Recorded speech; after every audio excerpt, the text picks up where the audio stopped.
Now, if it's Friday, you know we have to serve you some food.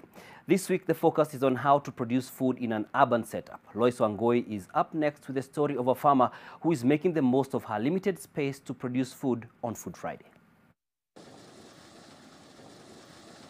Otile Wamboa tends to her vegetable crop of African nightshade known as a Managu. This young farmer has placed her small space of 17 meters by 8 meters under organic vegetable farming. She has tactfully used story garden technique to maximize on her space.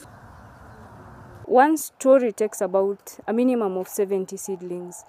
So 70 seedlings just on one location will take the entire space will take a lot of vegetables compared to planting in an open space. This story technique enables this farmer to concentrate her organic vegetables in her small space, as such making her realize lower costs of production.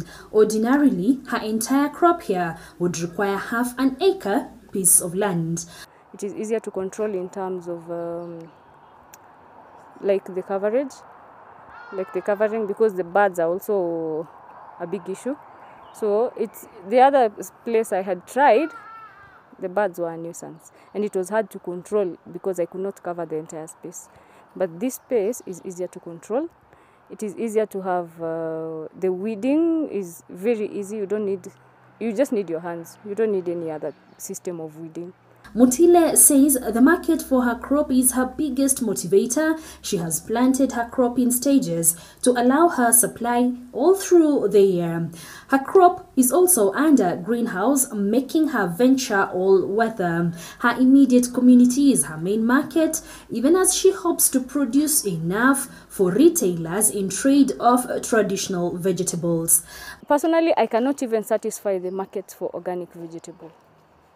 I have to install another system like this and another one. I have to do like 3 just to satisfy my very small group of customers, because the demand is so high and the supply as at now it's very low.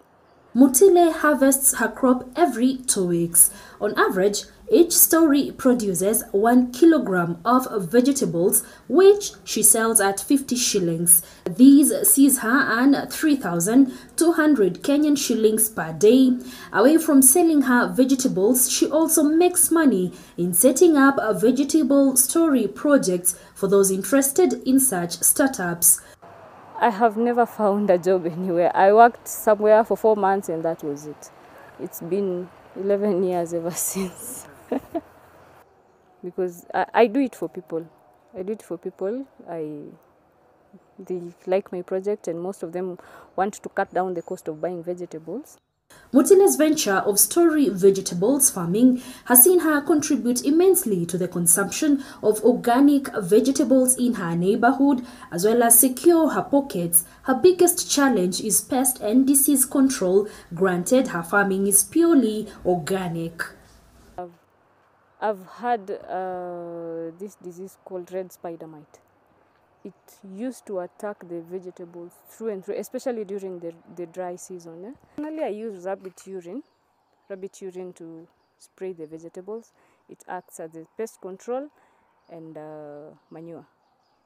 So when I am spraying, you see, I can spray just 70 seedlings on one story within a very short time. Black nightshade, or Managu if you like, is among the topmost preferred green leafy vegetables here in Uasin Gishu County, owing to its high nutritive value.